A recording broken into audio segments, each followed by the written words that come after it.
Yeah, these are just things. Do you remember back in the just, bad old days, you used to pay per text message? Yes, I do remember that. I swear, your phone bill to me from today alone would have been $100. That's how I communicate. You're lucky that you don't talk to me in the DMs on Instagram. I would flood you with reels all day. I'm that person. No, thank you. No, I don't need that in my life. Can I say we've already got a contender for the comment of the night? Yes. And it was put up pre-show by Phonic Photon. On a chilly winter's night, we eagerly await the odd ones. I like that. Like, that is an atmospheric comment if ever I saw one. Can we have it with that kind of voiceover? Do you remember? Okay, this is niche. Surely you remember this. There was a TV show called The Storyteller, and it was this old guy, and he would tell these stories like in the most insane voice. Does anyone know what I'm talking about? Surely.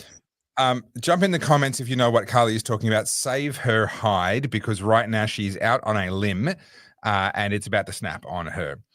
While we await in the comments, we've got Mario saying, tell G-Man to turn the aircon up a few degrees.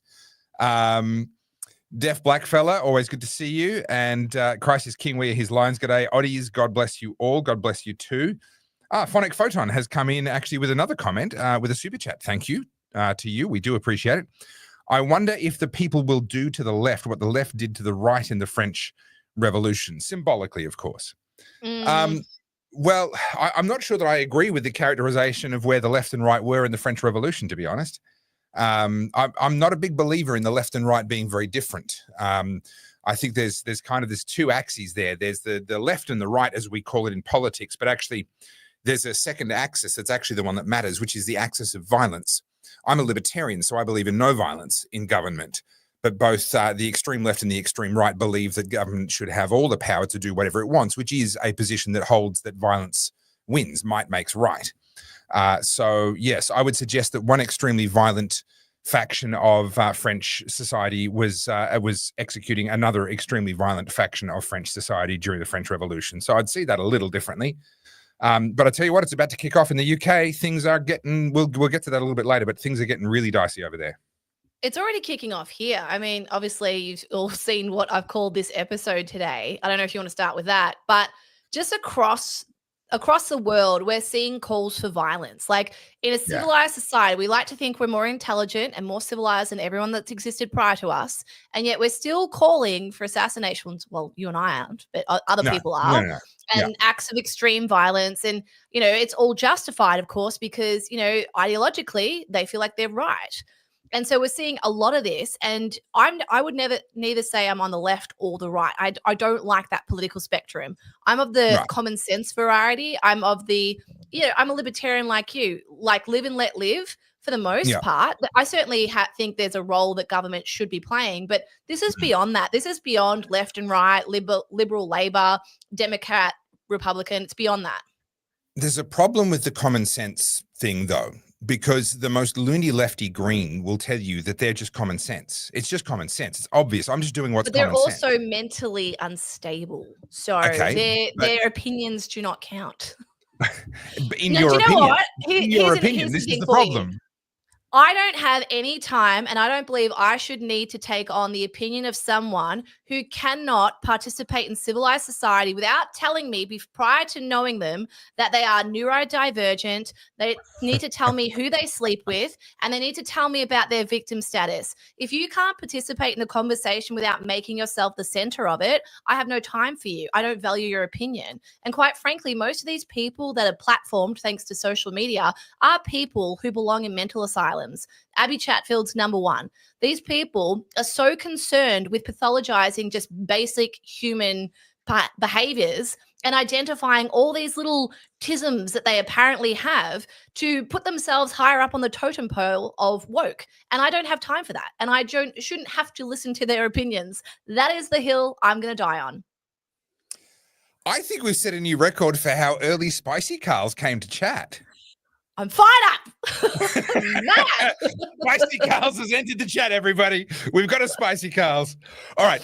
Listen, I do think we should start with this Abbie Chatfield thing because this is nuts. And then I want to talk about a few of the other things in the barrage of messages with which you assaulted me over the course of today. Okay, Gosh. so surely everyone knows this Abbie Chatfield thing. It's gone mega viral. But interestingly, I even set up Google alerts for this. I got nothing. I think news.com put out like a really small article on it. Channel 7 put like a really little article about it. For the most part, it's barely been touched. It's only been touched in the right side of politics. And her crowd, I think there's two things, right? And as we know, two things can be true at once. One, she's a protected class. She's woke. She's a woman. She's queer, she calls herself, and she's also neurodivergent, ADHD. So protected class means that she can do something as crazy, as volatile as that. Yeah. And she's like, they're all like, oh, you know, she shouldn't have done that, but you know, it's Abbie, so we forgive. Or the other one is there's people sitting around looking, going, fuck, what do we do?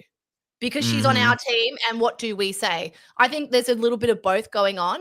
And interestingly, I did put up a post about this on X last night. And I think last time I looked at it, it's got over 100,000 views, which is terrifying. But I'm not going to sit here. And this is something I want to advise all of you guys in the chat when you're talking about this sort of stuff on social media. Don't immediately go to the ad hominem. It immediately makes your point irrelevant. If you want to discuss someone like Abbie Chatfield, get her where it hurts. Get her on ideology. Get her on the way that she shows up. Like, hold her actions to the fire, not her personality. And I saw some really horrible comments under my post, just typical social media shit. That's not how we win, guys. We don't win by lowering ourselves to that level. Can I make the comment, though? I believe I said of Abbie Chatfield only 2 weeks or so ago that the challenge that she's facing now is that she was given assistance to get to the top. I don't believe she got there on merit. She succeeded in a casting call and kind of got catapulted there. And then all of a sudden, she was the golden child chosen by the Prime Minister to be on her podcast. I wonder how the Prime Minister's media team are feeling about that association now. But in my opinion, she didn't earn her way there. She didn't get the battle scars and the thick skin that comes with the grind of having to earn your way up to that position. What that has left her is very vulnerable to the damage that you take when you're in that position. The reason it needs to be hard, the reason a chicken has to fight hard to break out of that egg is to get the blood flow through to the places where it needs to be so they can be strong and survive outside of the egg. Same for a butterfly coming out of a cocoon. And I'm sorry, same for a media personality. If you want to be in the public eye, if you want to be a public figure, for your sake, I hope you have to fight your way up to that position, because that's the only way that you're going to develop the kind of tough hide that you're going to need. And unfortunately, I actually have some sympathy for Abbie Chatfield in her current state, not for what she said. But she was catapulted because she was a pretty face and she ticked all the boxes. She was catapulted into a position a little bit like a Greta Thunberg. I have some sympathy for her. They cannot handle the position that they're in. They didn't have to earn their way there. They didn't build the tough skin. They didn't learn the life skills to survive in that position. And unfortunately now their fame is going to come at a terrible, terrible price. And I think Abbie is, if she's not already there, she's very close to a full-on breakdown. There's a couple of things here. Abbie rose to fame during the woke era. She was on The Bachelor. She got famously rejected. I didn't watch it. I've just learnt these things off social media myself. Sure. So I have no context to her role in social media. And from what I understand, she was quite a larrikin, and that does well. That bears well in reality TV. She was also young.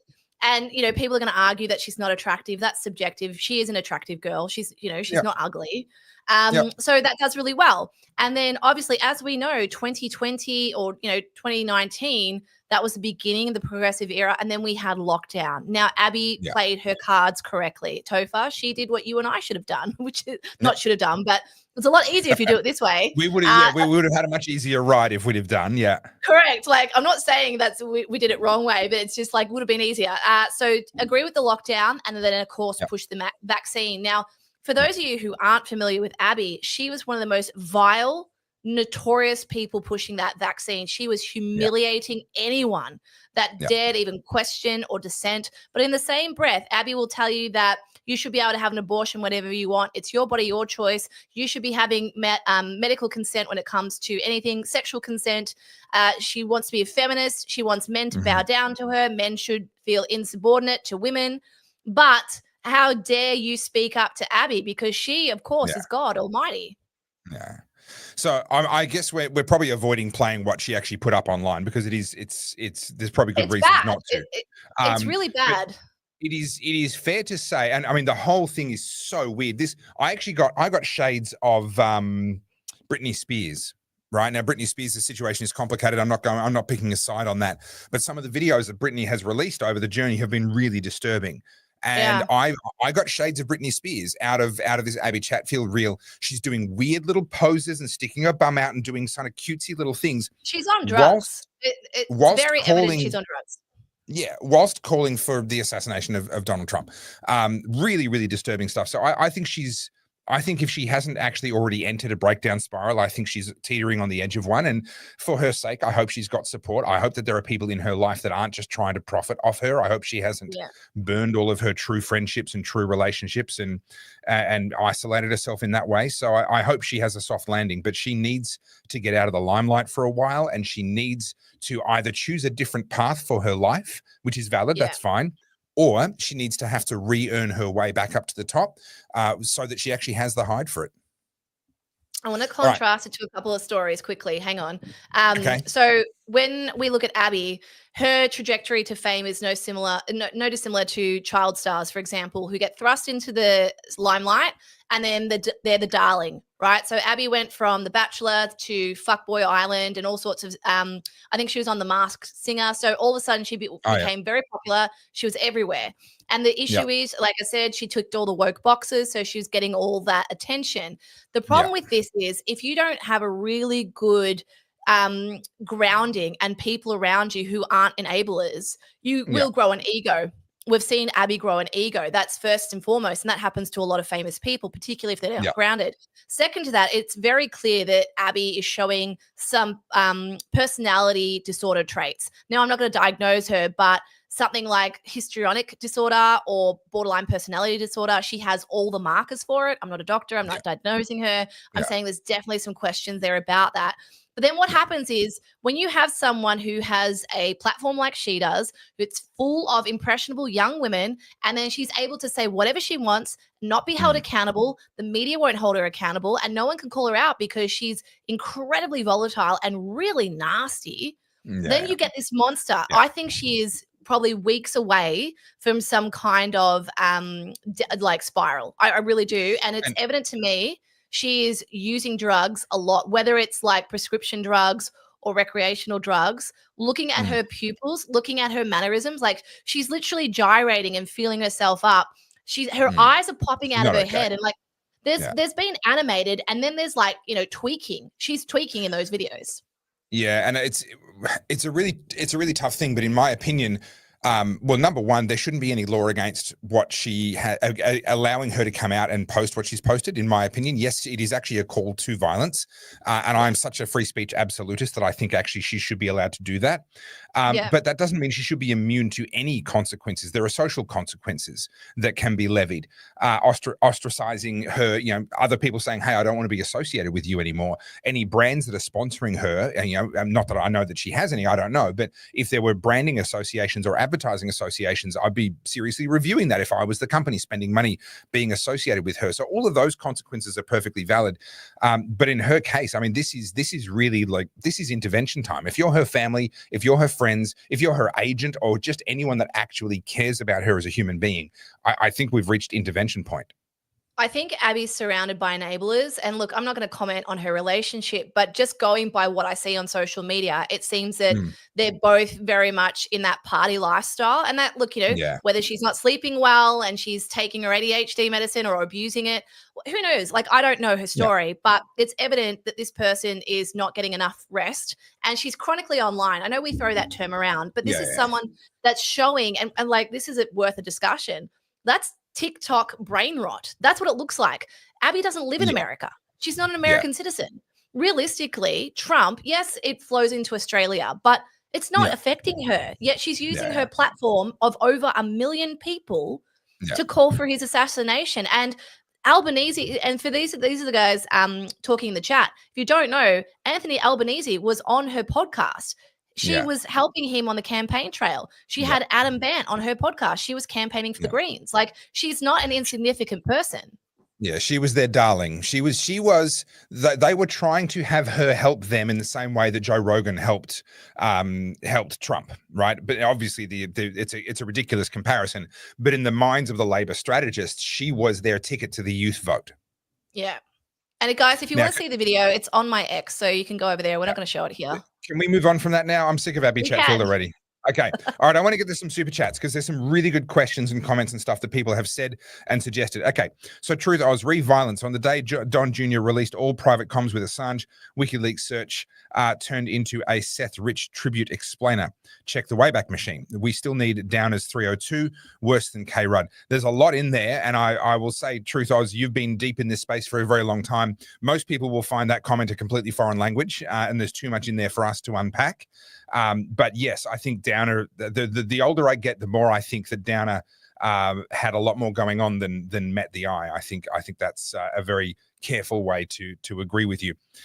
Daniel Brune says, good evening to the best Monday night duo on YouTube. Is there any other Monday night duo on YouTube? We might be the only one. Maybe it's like we're number one out of a pool of one. First live after 3 weeks of working on site. Well, welcome, Daniel. Thank you. And really glad you could join us live. We've got Stephen Yamin.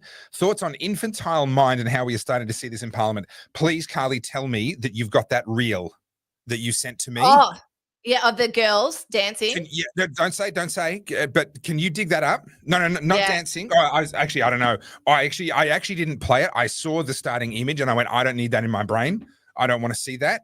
But can you bring that up? And Stephen, we're going to come back to your comment because I think we have a perfect example of what you're talking about here. Now, Dan the Solar Man says Ross Reviews on YouTube is keen to collab with you, Topher. He's been making lots of vids about the speed limits and road rules, etc. I regret to say I don't actually know who Ross Reviews is. I think either you've posted about him a couple of times, Dan, or someone else has also posted about him. So I would be very happy to make an introduction. I'll have a look at his work if it's good. And hey, if you're recommending him to me, then I assume it's good. And if we're kind of on the same page, yeah, absolutely. I'm open to it. That's not a hard yes at this moment in time. I want to have a look first, but unless there's some reason not to, yeah, count me in. I'll have to look him up. Ross Reviews on YouTube. Okay. Thank you very much for that, Dan.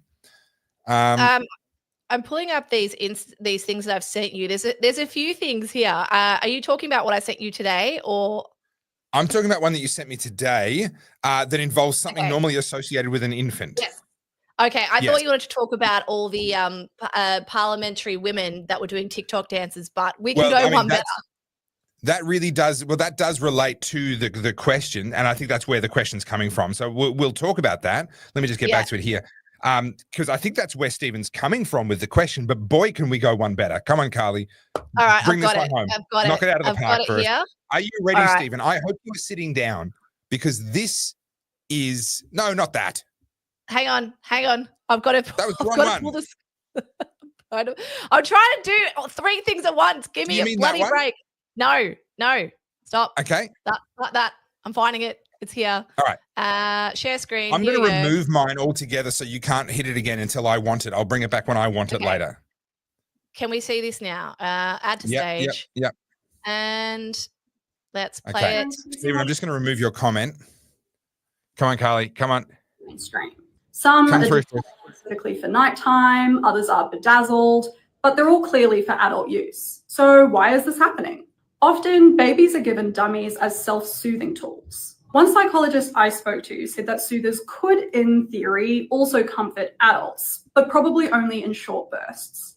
Soothers are more likely to help those with oral habits like smoking, nail biting, or excessive chewing. Another psychologist told me that using them is less about stress reduction and more about managing sensory needs. She said adult soothers have been around for a while, but they've recently been marketed as stimming objects for those who are neurodiverse. But oral health professionals are concerned about their rise. According to dentists, prolonged use of an adult soother could cause your teeth to move or even impact your jaw joints. But the potential damage is largely dependent on how the soother is used. One expert suggests limiting soother use you about. I think we get the idea, Carly. I think we get the idea. Adult pacifiers, and they're having serious, actual conversations about it. This is the thing. Like, okay, if there were a couple of kooks out there doing it because they had a kink or whatever, and we were all laughing at them, that would be one thing. People are trying to have an adult conversation about adults using pacifiers, and we're supposed to nod along to this. We're supposed to be like, oh, yes, very interesting. Oh, that sounds like a valuable area of research to spend your life on. Just so you guys know, that was from The Age. That wasn't some niche random Instagram I found. That was shared by The Age newspaper in Melbourne, which is our, lefty leaning paper. Let's be honest, it's pretty niche these days. It's not exactly mainstream anymore. So I saw that and I was just like, that's it. Send me into the sun. I'm out. I don't belong here. I vote one giant meteor. Let's just end this shit show. Let's just be done with it. But yeah, yep. I was going to say, can I just, what I wanted to say, sorry, is this is just evidence of this mediocre approach to life now. Like, this is the downstream effect of participation trophies. Yep. Now you can be infantile and still be a perfectly normal member of society. We're encouraged to allow this behavior. We're encouraged to indulge people going out and fucking lining up for all hours of the night to get a labubu. We're encouraged to support people coming out and saying, oh, I've got ADHD, so, I can't do things because I'm neurospicy.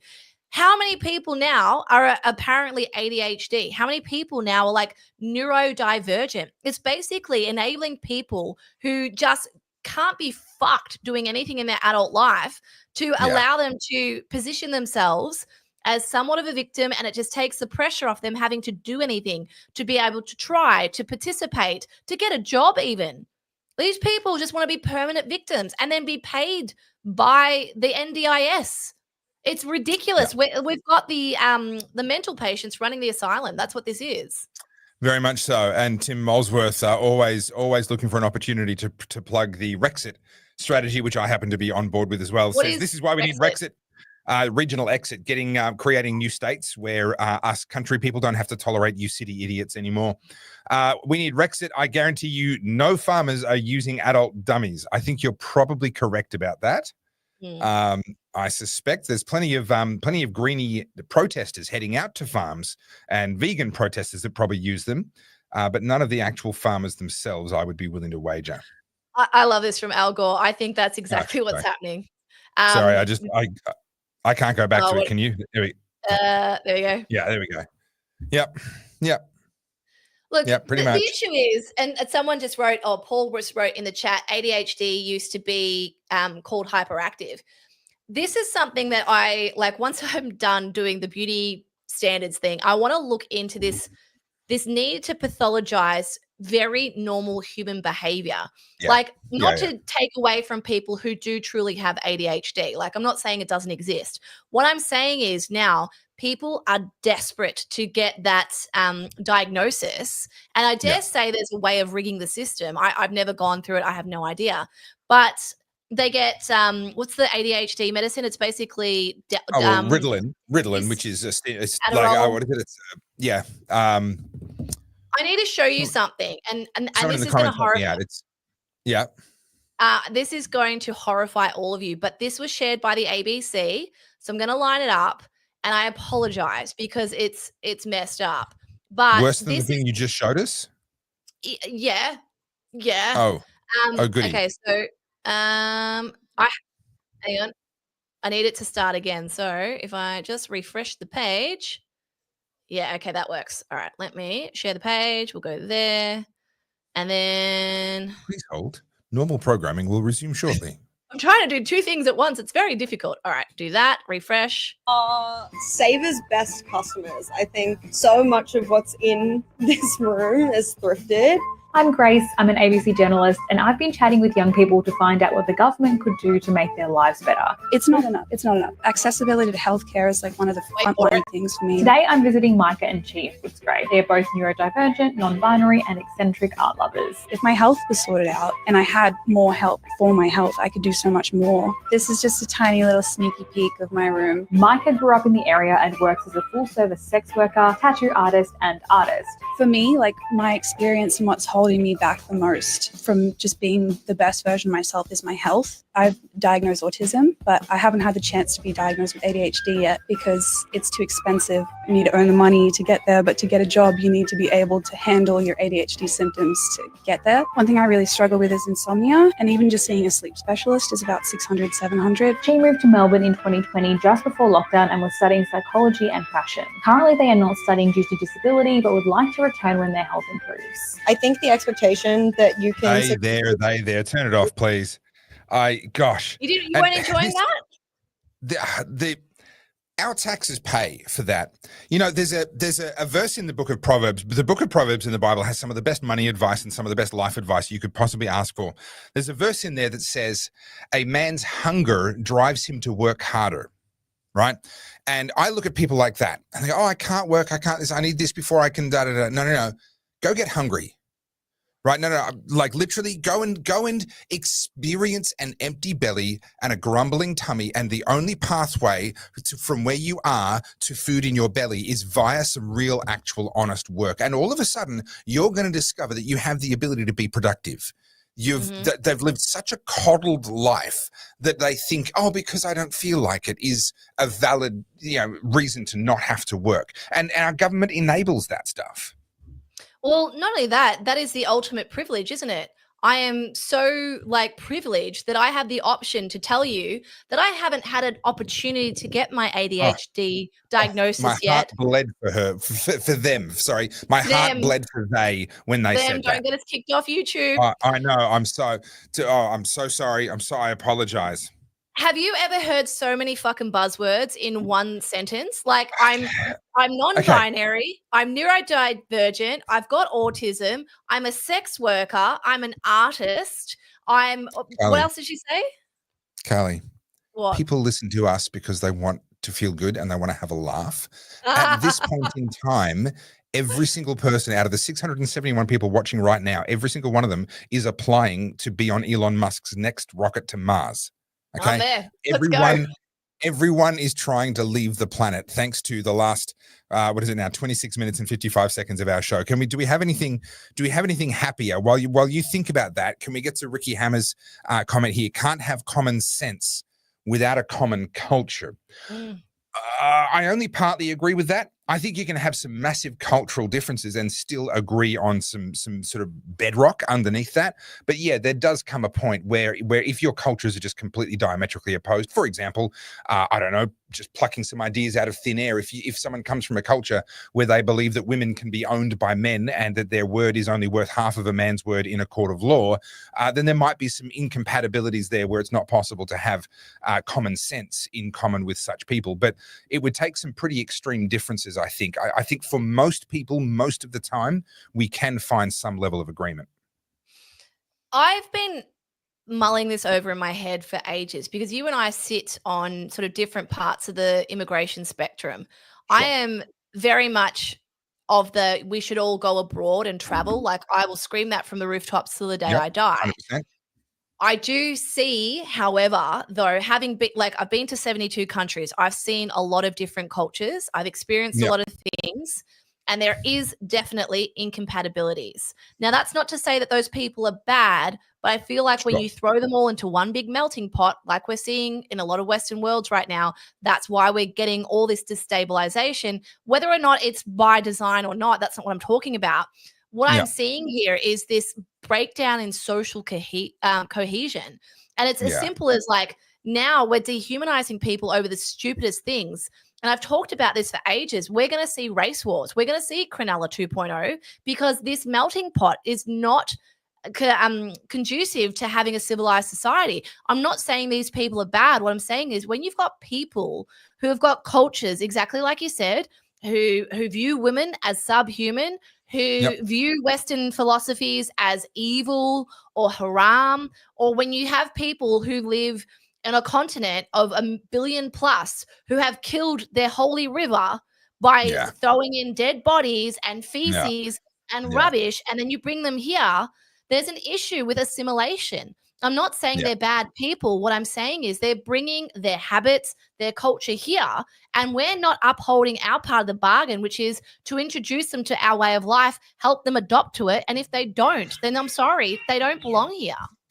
And can I suggest that, I mean, there are people that think that's compassion, that we're not enforcing our culture, we're letting them come here and bring theirs, etc. I actually disagree. I think that's the opposite of compassion, even for the immigrant. Obviously, it's not compassionate to our own fellow countrymen and to ourselves, but it's actually there is a reason why they came here. There was something about this place that they saw value in and said, hey, I want to be there. And then we let them come here, and then we strip away the very reason why they came. I think actually there's a compassion-based argument to say that we have a responsibility to maintain the culture that we had before they arrived, because that's the culture that they came for. So in actual fact, those who are pro-immigration should probably actually be more actively pro-preserving, Australian culture, Australian way of life, Australian idioms, our own holidays and observances and culture and sport and all of that, because that's what these immigrants actually came over here for. There's a couple of things I want to talk about here. One is I have been accused of being a bogan many times in my life, and I used to resent it. I did grow up in Sunbury. Part of me is definitely a bogan, and I used to really hate it. So in Sunbury, back in the day when I lived there, one side of it was rural, the other side was city. My brother went rural, Sure. I went city. And so my brother was all BNS driving, VB drinking, Bundy drinking, RM Williams wearing country boy. And I was Sure. the city slicker, right? And where I always thought I wanted to be in the fashion industry, the arts industry, and I wanted to be taken seriously, yada, yada, yada. And I went to Warrnambool, right, for uni. Warrnambool, country people, and I loved it. And I realized very quickly I was not made for this Paran, South Yarra life. And the reason I bring that up is as I'm getting older, those things that I used to hate about myself, I actually love. I love the castle, and I love that I see parts of myself in the castle. I love that people see me as a bit ochre or a bit bogan. As the more I mature, the more I realize that's the best part about me, and I don't see it as a slur anymore. I don't see it as something to be ashamed of. And the reason I bring that up is throughout the last, 10 years of my life, participating in the arts industry, in the culture industry, what I see is a lot of superficiality, but then I see a lot of people who just don't have personality whatsoever. They're trying to be all these things. They're trying to adopt all these woke badges. I always talk about sash, right? Like the scout sash. And what you're seeing is an abandonment of all the things that made us in the first place. So you talk about immigration. People want to come here because they saw movies like The Castle and went, that looks fucking cool. That looks great. A family can sit around the dinner table and grow up in a nice home like that. People would argue now that's a shithole of a house. But what was shit about The Castle? We all loved it because it was like by what we all international wanted. standards, that's still a good house. 100%, right? And so people came here for that. They came here for this beautiful country, the lucky country as everyone calls it. But now we're being told by the media, legacy media, by our politicians to hate everything that made us fucking awesome, that made everyone want to come here. And so you've got all these people walking around going, oh, I'm white privilege, colonization, it's terrible. This is the reason people want to come here. Yeah, correct.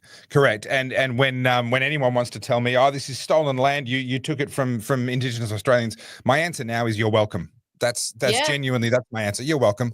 We came here, you live longer, you live healthier, you have more opportunity, you have a better system of law that is actually way more just, not perfect, but it's way more just. You're welcome. I'm probably going to get cancelled for what I'm about to say, but I don't fucking care anymore. Like, do it. Go for it. Someone made a comment. I can't remember who made this comment, but ever since it was made, it's never left my head. The Europeans came here in the 1700s, right? When did Captain Cook come? 1788. And there was arguments that the Dutch came a bit earlier. By 1788, we had lived through we had the Iron Age, we had the Stone Age, we had it was just before the Industrial Revolution. We had the pyramids in Giza, we had the Mayans, we had Angkor Wat. Think about what all these ancient civilizations. We had the Colosseum in Rome. I'm making a point you're using here. we, just for clarity, you're using we in the broadest sense. You're not saying that the same people did all of those things. No, you're just saying that civilizations around the world had created all of these incredible things. And they were incredibly advanced. And yet the Aboriginal people here in Australia hadn't even invented the wheel yet in 1788. No, you haven't. You haven't read Dark Emu. Didn't you know that they were already traveling in space or something like that? I've lost on the details, but I'm pretty sure they had microprocessors and the ability to teleport from one. I don't know. I think that might be in his next book. I saw one the other day is that Aboriginals were baking bread long before we were. And I'm like, with what? Well, but even so, okay. So they were baking bread. Okay. I doubt that, but let's just give that to them. Okay, cool. How come there was nothing else? Right. What that's it. That's okay. Cool. Great. Well done. Look, I'm not trying to disparage them. What I'm saying is, everyone keeps saying that we stole their land and, Aborigines are superior to us and whatever. I think they should definitely have some help. I think what we did to them when the English came here was fucked. I agree with that. But telling me that they're superior, that we need to readopt Aboriginal policies and let them run our land, I'm like, and okay, cool. So we all go back to living in caves. Like, what does that look like? And this is the problem with a lot of left arguments. You can't actually argue them because they're totally illogical. And that's how they win, because you can't question it. It doesn't work in practice. I love this comment from Cruel Intentions. Says, my dad loved traveling. He did 2 tours in Vietnam. That's a different kind of traveling there, Cruel Intentions. So what was the old slogan? Join the army, see the world, meet lots of interesting people and kill them. That was, that was the promise of the military, I think, to be able to do that. We've got another super chat here. Okay, no comment with it, but thank you very much, Jared. We appreciate that. So the Indigenous side of things is interesting, and yeah, okay, we can't undo the past. Where I get really, really annoyed is when people want to try and say that we still owe reparations, blah, blah, blah. Am I walking up to 30-year-old Japanese people and saying, oh, you owe Australia reparations because of what you did in Papua New Guinea, or, et cetera? Like, no, at some point, the past is in the past. That person was born after any of that happened. I was born after any of that happened. We need to actually just move on and focus on what actually matters, which is making the world a better place. And there are some very real things that we can and we should do that can make the world a better place, including making it a better place for Indigenous Australians. We should do all of those things, but none of it involves trying to tally up and bean count what's happened in the past and then try and balance those scales. None of that works anymore. That's too far in the past. We need to be focused on what maximizes everyone's opportunities and ability to grow into the future. That's actually what our focus needs to be. Well, it's a zero-sum game, and this is the issue with all these socialist policies, and that's exactly what this is. It's just a race to the bottom. You downgrade to the lowest common denominator, and so in their pursuit of equity, as they call it, everyone has nothing. And this is my frustration. Like, you look at the government waste of how much money is thrown at the Indigenous communities, and this is the problem. And this is where I'll die on this hill. Most of the people who actually need that fucking money don't get it. Most of it's taken up by all of these so-called white Aborigines who now all of a sudden can claim that they're Indigenous and have no need to provide any evidence to prove that they are. And it's all the inner city ones. Oh, I identify as a Warren Digi bloody woman, from such and such clan. Mate, you're got redder hair than a fucking leprechaun. And you're telling me that, oh, you belong to such and such clan? Go fuck off. Sorry. Charming as always, Carly. When I was in Wilcannia, which is in deep inland New South Wales, I was speaking to one of the tribal elders in Wilcannia, and they said to me 2 things that really helped to shape my thinking and helped me to kind of tune into their wavelength a lot better than what I had up to that point in time. The first one was he had a word, and it was not a genuine word, but it was a compound word, a sort of an assemblage of different words. A phrase, I guess, is probably the better expression in his language. And of course, I didn't understand it, but he explained to me it basically meant beware of young men in new shoes. That was this idiom that they had. And what it was, it had essentially come out of a couple of decades by that point in time of government people coming in and trying to manipulate the Indigenous locals into getting behind whatever their latest brainwave was. And so they would literally bribe some of the younger, more gullible ones. Now, the elders were often quite cynical. They'd seen a lot. They'd been betrayed. They'd been stabbed in the back. They'd heard all the promises before. So they were a bit harder to fool. So they'd go for the younger ones and beware young men wearing new shoes. And because they're the people that would get targeted. And that was really interesting to me because I had made the mistake of thinking up until that point in time, and this trip was some years ago, but I'd made the mistake of thinking up to that point in time that all Indigenous Australians supported all the government programs that were supposed to be helping them, because of course, why wouldn't they? Well, because they're too smart for that. They're not fooled, is why they don't all do that. And then the other thing, I had a wonderful conversation with the same man about water rights, and he sat there. We were next to the Darling River, and he said it wasn't flowing at the time, but that's not uncommon. The Darling River is an ephemeral river to a certain degree, and he pointed to it. He said, the water in that river, 10% of the water in that river is supposedly mine, but I'm not allowed to touch it. I said, what do you mean? He said, well, they say that it's cultural water, it's heritage water, it's Indigenous water, it's awarded to us under this and that, but I'm not allowed to pull it out and irrigate any crops. I can drink from the river and I can fish in that water, but I'm not allowed to do anything with the water. And the same was true. I then had other conversations with other elders, and I sort of picked at this thread a little bit. The same's true of all the land they were awarded under Mabo or various other, they've been awarded in various court decisions now in different state or federal level courts. They have ownership of this land, but they can't do a damn thing with it. And essentially what it's done is they've been put into a free range zoo, and it's really dehumanizing of them. We've basically plopped them on that land and said, here, you're on the dirt now. You're not allowed to do anything with it. You can't build tourism. You can't build agriculture. You can't do industry. There are some areas where there are frameworks where if they get the other surrounding tribes to agree, then maybe they'll be allowed to do something, but that never works out. It's essentially collectivist ownership. We've locked them into a free-range Marxist open-air zoo. And we're wondering why they're struggling and they can't get ahead. Well, of course they can't. We need to bring about private ownership for them of their actual land and of their whatever it is that they've been awarded, whatever the courts have said, hey, we owe you this. Okay, fine. Let's not argue about it, but let's actually let them own it to the point that they can do something with it so that they can earn their own damn money and stop mooching off my taxes. Yeah. My issue with Indigenous in Australia is, yes, there are parts of Australia that definitely need support. But do you know who should be making that policy? Them, not these inner city wankers like the Greens and everyone that lives in Fitzroy. You've got people making decisions for Black communities in Alice Springs or in Arnhem Land who have never even set foot in the Northern Territory. And all of these people who are using their platforms, to use that word, to talk about, Aboriginal art and Aboriginal this, all of it's being co-opted. You're not actually letting them speak. Of course, it's always the liberal white woman that needs to speak on behalf because they can't speak for themselves. That in itself is inherently racist. All of these people who need to speak for these marginalized communities because apparently they're too dumb to be able to speak for themselves. And I see this all the time.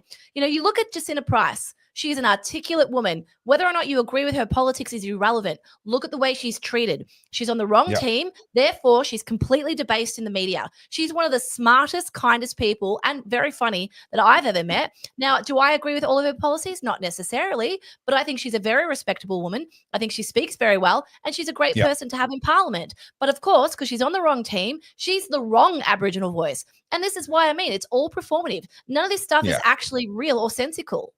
We want people. What we want is Aboriginals who will come in and just do as they're told and perform how these white liberal people want them to. We literally want to put and when I say we, the white saviors, because that's what it is. It's a white savior complex. They want to put these people in a zoo, into an exhibit that they can point to and say, hey, I did that. I helped these people. Can't you see how helped they are sitting out there on the piece of dirt they're not allowed to do anything with? It is a massive ego trip. It is a savior complex, and it's disgusting racism. There's no other word for it. I saw something today. Sorry, I saw something today. It was in the Herald Sun. It's been doing the rounds, and I didn't look into it. I just saw the headline. But essentially, Labor in Victoria have spent $380 million just discussing how to make a treaty in this state. $380 million. And so this is what I mean. Do we need to see some opportunities for Aboriginal people? Absolutely. I'm on board with that. They should absolutely have support. Where the fuck's the 380 million? Who's got that? What solicitor got rich off that? So shameless self-promotion. I talk about the perverse incentives in here in my book, Good People Break Bad Laws, the perverse incentives of politics. But one of the issues with politics is that they are surrounded by people who have the perverse incentive of encouraging politicians to do more. spend more, do more inquiries, look into this, test that, check this out, do focus groups, do study groups, because that's how they make their living. They literally make a living out of getting alongside these politicians and bureaucrats, etc., saying, oh, have you thought about doing this? And that's how they literally make their living. And so you end up in a bubble where whenever there's anything in the media, whenever anyone wants anything done, let's say, people are crying about inequality between Indigenous and non-Indigenous outcomes, everyone looks at the politicians and say, well, you need to do something. And the media whips up a frenzy. And because they're completely surrounded by this bubble of people that make money out of them doing something, within a day, everyone from the barista at the cafe at the front of Parliament House to their EA, to the cleaner, to all of their party people are all saying, well, we have to do something. We have to do something, because every single one of those people inside that bubble profits and benefits from doing something. And that $300 million on consultancies, etc., that's a perfect illustration of that. Everyone keeps asking me if there's bourbon in this. Guys, I don't drink alcohol. Imagine if I did. And that's a very dark colored bourbon. Okay, so this comment here from Cancel It One. When Aboriginals visited my primary school to teach us about their culture in the 90s, they explained that they believed the land belonged to everyone and no one could own it. What a change since then. Yeah, tell you what. I went to, I was going to say Ezrock, Uluru. Forgive me. Uluru. Mm-hmm. I went to Uluru in May, and May 2021, 22, can't remember. Anyway, and I did this bush tucker thing where, an Aboriginal man took us out and whatever, and having a chat to him, he was salt of the earth, just brilliant guy. And, there was all this nonsense around, all the performative stuff that the government's put out, not welcome to country. That wasn't really that big then, but just all these statements and bits and pieces. And I said, I can't remember what I said. I think, am I allowed to do this? He's like, you can do whatever the fuck you want. You're an Australian citizen. And I was just like, I was tiptoeing because I was like, oh God, the last thing I want to do is offend someone here. Yeah, upset somebody, And then he really relaxed and he's like, none of us want this stuff. None of our mob want this. All of these inner city people talking about what we need and what we want, yet none of them come out here and ask us what we want. It was just a really enlightening conversation. And when I see someone like Lydia Thorpe get up and speak about it, I just think to myself, when was the last time you were out there with your mob? When were you last in touch with them? Yeah.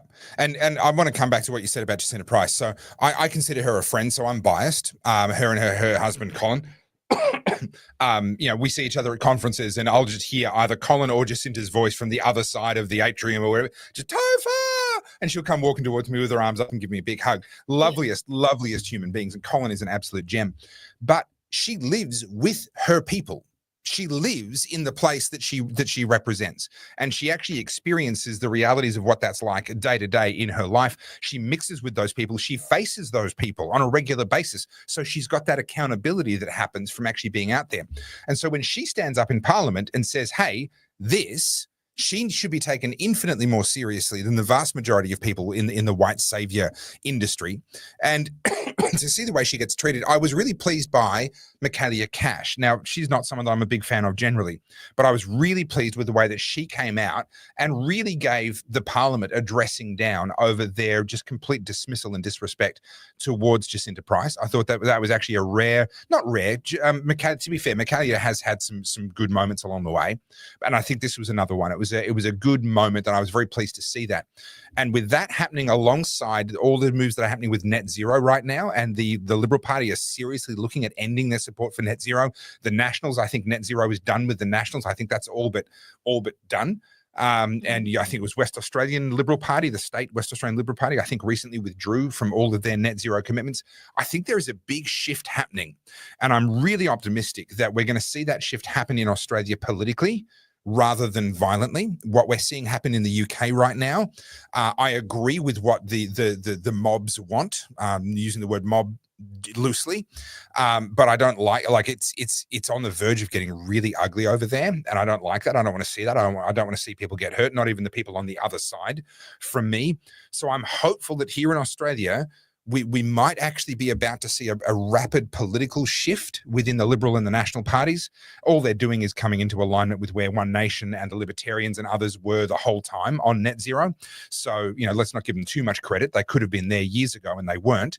However, if they do change their positions, then we could actually see a really radical political transition in Australia without it having to come to sort of the ugliness that we're seeing in the UK. Look, I hope you're right. And I'm not hopeful.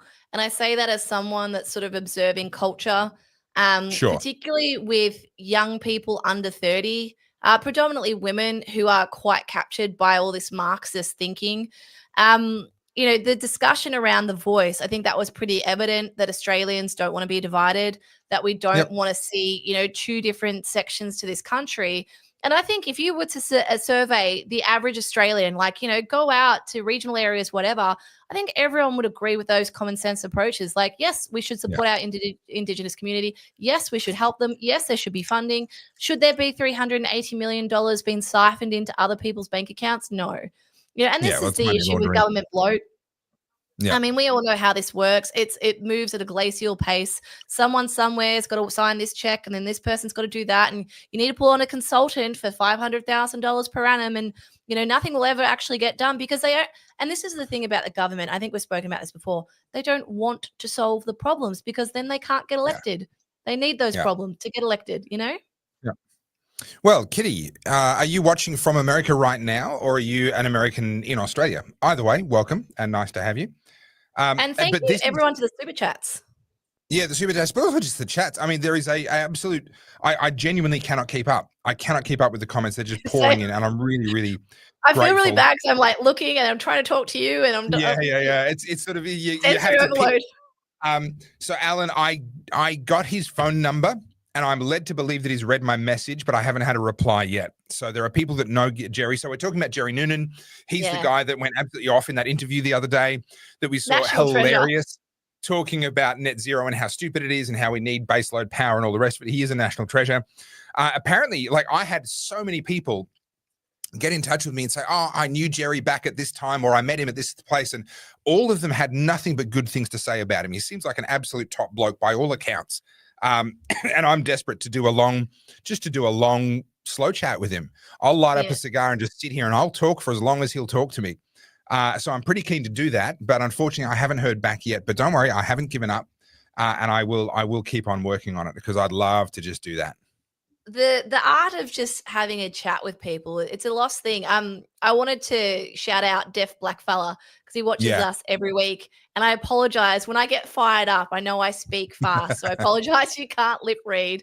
I'll try and slow it down. Yeah, I'm looking over here because I'm reading comments or controlling things, and he's trying to lip read me while I'm looking off in the other direction. It's like I'm talking to somebody else. I forget. I'm trying to just make sure I use my words a bit better so that you can lip read. No, I suspect that he can lip read better than we can speak. That's my guess. And just as long as the microphone's not, so long as we don't do that, long as we don't do that to him, I think he'll be just fine. Yeah. What's this? The Barton Highway is a joke. Politicians should be forced to use to bring them down to earth and do their damn jobs. Mm-hmm. Yeah. I work with some guys out in Horsham, awesome top blokes, who do all the merch. And speaking of merch, by the way, I'm waiting for confirmation, but I'm expecting that the Oddcast merch will be available online for pre-order by the end of this episode. I believe we're on track for that, but to be confirmed. So they do all my merch, and they do a lot of Ks, both for me, but also just in their personal lives. They live out in Horsham. They do a lot of Ks. I believe in the time I've known them, they have broken, I think, 3 rims. Now, admittedly, they do like their low profile, sort of doof, Holden, Ford, whatever, they're sort of Aussie built cars. They're true blue Aussies, these guys. And they love their low profile tires with a rubber band around the outside, which is not ideal, I've got to be honest, for long range country driving. But I think they've broken 3 or 4 rims. Actual wheels, cracked the actual wheels in potholes over the last number of years. And having moved out to Albury, I've got to tell you, you head off the main drag. I mean, I've driven to Horsham a couple of times from here, just catching up with them and doing business. It gets really sketchy really quickly as soon as you get away from the freeway. That happened to us last year, actually. G and I were out in the Yarra Valley and it was late coming home. I think it was like 9 o'clock, so it was dark. And neither of us saw the pothole and we hit it maybe, I think we were going like 60, 70. Honestly, the like it flattened the rim. Like it blew the tire out. It blew the wall of the tire out. And all I could think is like, imagine hitting that in a smaller car or, going 100K an hour. It's actually really dangerous. And they don't care. They're not fixing them. I'm lucky. I have big wheels and I just bounce around, but Cruel Intentions, yes, AussieBot are my peeps and I love them and they do amazing work for me. I wanted to bring up something just back on the immigration chat because I think this is worth talking about as well. We were talking about assimilation and whatnot. We have been importing people like at record pace. And there was an article today, I'll try and find it for Wednesday so we can go a bit more deeper into it, but basically talking about, I think it was like, I don't want to say the percentage, but I think it was like over half of our immigrants will fail a driving test. It was a huge I've read that today. But a lot of it, though, to be clear, a lot of it was to do with their English comprehension. They couldn't read the signs. It wasn't all to do with necessarily roadcraft and they couldn't control a car. I'm not sure how that's different. Based on what I'm seeing on the road, some of them can't control a car, that is for sure. Not to be disrespectful, but it doesn't matter whether it's the way they drive the car or it's not being able to read signs. Either way, you shouldn't be on the road. The reason I bring that up is last year I had a car accident and thankfully it was on a suburban road. So I was doing 60 and a woman in I think it was like a Barina or something, like an old Holden Barina, bald tires, a wreck basically. But I was literally going through the intersection and she just cut me off. And I had no choice but to pile into her. And she's so lucky she didn't have a passenger because the passenger would be dead. I drive a big Jeep Wrangler and I just pummeled that car. And she literally turned in front of me and I didn't even have a second to think about braking. The reason I bring this up is because there was also a bus, like a public bus that was on the other side of the intersection waiting. And so it all happened so fast and my car hit her and bounced into the intersection. So it was like it blocked the entire intersection. Anyway, so then of course people driving around and I've got the big blue Jeep and everyone's assuming I'm the bad guy. And there's this like wrecked up Barina and I get out of the car and I'm like, what the fuck just happened? And the lady, the bus driver, she ran out. She's like, you didn't do anything wrong. It's not you. I've got it all on camera. Like, you're fine. I was like, oh my God, And then I rush over to her car to make sure she's okay. She gets out. She starts yelling at me. It's my fault. Anyway, cops get called. Long story short, she blames me. And she's going to goes to the cops. It's her fault. And then, it was all fine. It wasn't my fault. But the reason I bring that up is she'd been in the country 2 days. She was from India. She was driving a unregistered, uninsured car on an international driver's license. Now, here's the thing. That was a fairly minor crash in the sense that, it was 60 Ks. But as I said, had there been a passenger, they'd be dead. And so I don't want to be in the position where this is an inevitability. And sorry, just to cut you off. In Sydney yesterday or over the weekend, a Asian woman, I think she was Chinese, almost killed someone in her Rolls Royce. She was drunk behind the wheel. She was 23 and she had a blood alcohol. She was driving the Rolls or she almost killed someone who was in a Rolls? Wow. Okay. No, she was driving the Rolls and she piled into, veered into the opposite lane and hit a guy who was a chauffeur driving a Mercedes van, I believe. And he's a chauffeur that drives around people like Kyle Sanderland. So that's his job. He was just doing his job. And he had to be cut out of the car. He had to be rushed to have surgery. From what I understand, like he was pinned under the dash. So, it could have been catastrophic, could have killed someone. So there's a conversation there. And I'm not saying that they can't drive. I'm saying why isn't it a requirement to at least sit the test? Like, okay, so their English isn't good enough to read the signs. Okay, well, let's get them up to scratch. I don't like this is the thing. I feel like this is a controversial statement, but I'm not understanding how it's controversial. So it depends on what you prioritize, and I'm gonna be the bad guy here. I'm on the record as actually saying that we shouldn't be trying to have a zero road toll. We need to tolerate some accidents and some, including some deaths on the road, because the cost of stamping every single one of those out will actually kill more people in other ways. I've done whole videos on that, so I'm not going to go into it, but I'm going to be the bad guy here a little bit. I partly agree with you, but let me make a counter argument. If we did not allow people to get international licenses without a test and without having to go through that rigmarole, we would become a much less attractive international destination for tourism. Now, we could turn around and say, well, stuff the tourists, we don't need them.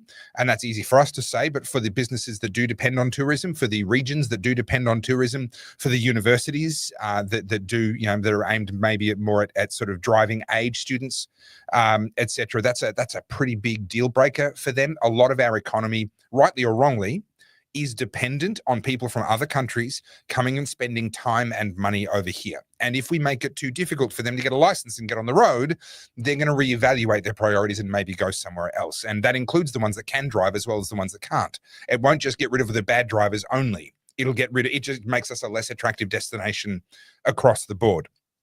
So I don't think it's as simple as come to Australia, sit an Australian driver's license test. Number one, we don't have the infrastructure for that. We can't handle that. They're not going to book a driver's test, 6 weeks in advance, arrive, fail, and then have to book another one for another 6 weeks time, the way that we do as Aussies. None of that process works, if that makes sense. So it's not as easy as just saying, oh, well, don't let them drive. I guess that's my point. I see your point. And I understand it, but I don't agree with it. The Sure. reason being, it is debatable. I agree. It's debatable. It's logical, and I agree with you. And obviously, tourism is important, and it's kind of like a thing. Backpackers come here, they hire a van, they go up and down the eastern coast. I don't want to see that stop. And work on some farms for a while. Yep. Of course, I don't want to see that stop. But the issue is, again, we have to make policy that appeals to the lowest common denominator, because a lot of the people that are coming here are people from countries where they don't necessarily obey their road rules. I don't know if you've ever been to the Middle East, but have you ever been? Oh, no, you haven't been to Egypt, have you? No, I haven't been to Egypt. No, I've seen videos. I mean, those guys can drive on 2 wheels in a 4-wheeled vehicle. So I don't see what the problem is. Why can't they do a roundabout over here? You want to talk culture shock, dude? The drive from Cairo airport to my hotel was about 40 minutes, and I almost died about 70 times. I have never been so terrified in a car in my life. And I was Egypt in itself was a huge culture shock. But the way they drive, I was like, holy shit.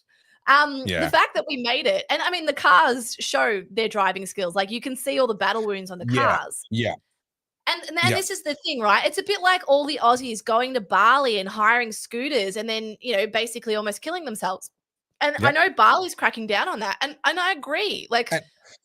I don't blame them. I don't blame them, because the cost to them in their hospital system, et cetera, is so extreme as a proportion of their income. It's dangerous for the Balinese too. And this is the thing, go to Vietnam. Have you been to Vietnam? No. Okay. You want to talk about Vespas and mopeds and scooters. There's more scooters in Vietnam than there is people on this planet. It's insane. And if anyone's been to Hanoi, you know what I'm talking about. There's more scooters in Vietnam than there is grains of sand on this planet. And I'm not being hyperbolic. That's what it looks like. I think you are, but yes, I get it. And it's crazy, right? But the thing is, we in Australia, if we saw that, if that was Australia, we'd be just you can't do this. This is crazy. But in Vietnam, that's all they know. So when you're trying to cross the road, the whole thing is cross the road, they'll go around you. Now, that is me adopting to their way of life. Now, as an Australian, I would be like, why isn't there a crossroad? Why isn't there the green and red man dancing across the street? But of course not. I'm in Vietnam. I need to learn Vietnam rules and adopt accordingly. Come to Australia. We have a very big country. It's kind of a prerequisite to have a car. It's very hard to get around this country without one. So I'm sorry, but you should be vetted in a way, and we would have far less people like myself almost killing someone. And this is not about getting the road toll to zero either. This is just more so about making sure regular people aren't getting killed on the way to work. Sure. I had an experience just the other day. I think literally 2 days ago, I was driving. It was nighttime, going around a roundabout in the wet, slow roundabout, not far from my house. I was going very slowly, and there was another car approaching from my left, but they were going to arrive at the intersection well after I'd entered it. So that's all good. I've got right of way. I begin to cruise through and turn, and then this car they weren't going fast, but they were behaving as though I didn't exist. They were just cruising through the intersection as though I completely did not exist. And so I actually had to turn sharply and mount the roundabout, and I essentially parked my car, and I was moving slowly. So I ended up on the roundabout, and that was it. I was as far as I went. But I literally just mounted the curb with all four wheels, and they came to a stop, but they came to a stop fully as though they were going around the inside lane of that particular roundabout. Yeah. Would have been a low speed impact, but it was just complete unawareness. They were tired or something. I had a look, and it was a more elderly sort of a person. And I had other things going on, kids and all the rest of it. I just thought, you know what? We didn't hit each other. I'm just going to drive away. I'm just going to let sleeping dogs lie in that sense. And maybe that's not the right thing to do. I'm not sure. But it's not just immigrants, I guess, is that are going to cause problems on the road. I agree that there are some that are causing a lot of problems on the road, and getting people killed is obviously a pretty big deal. And my position may not be the. Sorry, let me finish. My position may not be the correct one, but I don't think that shutting down internationals from driving is the correct one either. It's a tough one, and it's deserving a conversation, which is why I bring it up. But I just want to share something a little bit lighthearted with you, sure. But also in line with what we're talking about. You guys would all be familiar with the world famous Montague Street Bridge. Yes. You know it has its own website, right? No, I was not aware. I'm learning this right now.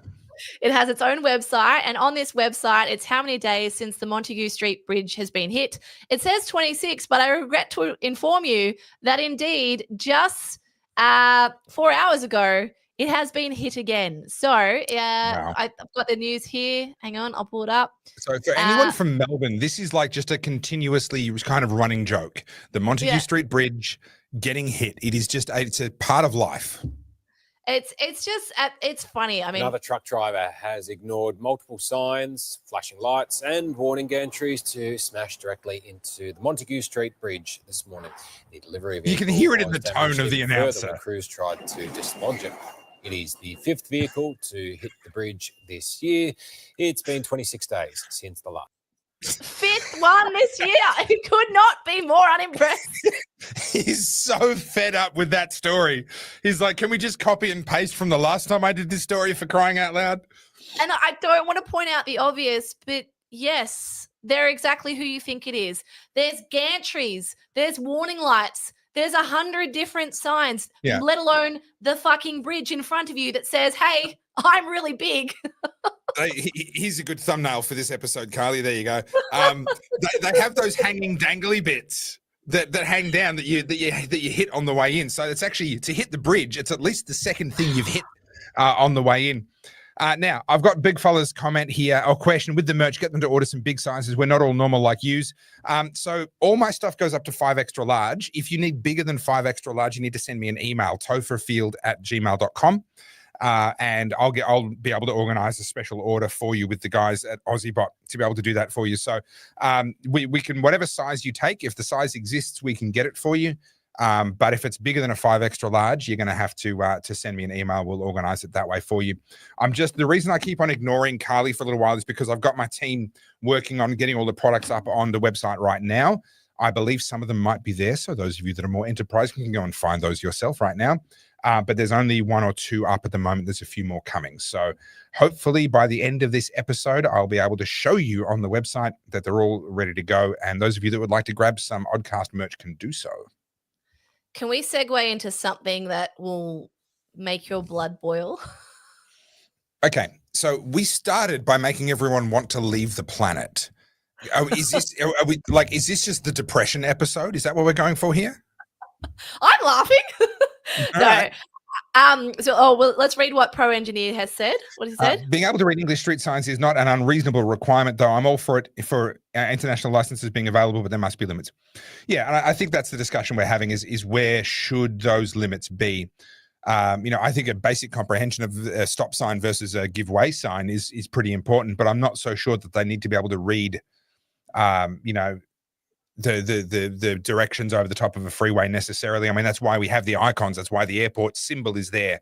That's why we do that sort of stuff. I mean, I don't have to be able to read English to be able to go Sydney. Yeah, okay, that's that one. I don't need to read the language for that. So I think there's nuance even there. Well, when was the last time you went down the Great Ocean Road? Oh, not for a long time. I went down there on the motorbike, looking forward to it. I was hanging to ride the Great Ocean Road. Traffic everywhere. Could not get a single damn clear corner to actually get my pegs down on the tarmac. I hated it. It was a grueling day, and I have never been back. No, when I first started doing the Great Ocean Road, it was when I first went to uni for Warrnambool, in Warrnambool, sorry, and I drove it a couple of times, and it was 100 most of the way. Yeah. Now it's down to 60 most of the way. And the reason being is, again, it's the tourists. It's not like the locals don't use it unless they absolutely have to, but it's the tourists who are causing the big crashes. And of course, on the other side is like a giant cliff. You don't really want to go off there. Yeah. Sorry. The wake up call when you get to the Great Ocean Road is when you start seeing signs reminding you to stay left because we don't drive on the right in Australia. That's when you go, oh, we're not in Kansas anymore. I need to be careful on this road. Yeah. But to segue across into something that will warm the cockles of your heart. Okay, just quickly. Tim N says, I'm in Da Nang as we speak, Vietnam. Listen to you guys. The road chaos works somehow. Yeah, until you look at the figures of how many people go under a truck. In Vietnam? Oh, just in Asia generally. Yeah, it's not the statistics aren't good. I am going to bring up something if I can find it. Warm the cockles of my heart, please. Okay, so let's talk about Sydney Sweeney in the American Eagle ad. Okay, I know where you're going with this. I like this a little more than I should. Sydney Sweeney's not really my flavor, but I reckon approve. She's a hottie. No. She's not bad, but she's not my type. But I know where you're going with this, and it's good. Okay, so I'm going to bring up the ad for those who haven't seen it. I'm just trying to find it. Here we go. So for those who don't know what I'm talking about, this is it. And I'll play it from the start. Oops. Oop, hang on. Sorry, I'm just trying to get rid of that. There we go.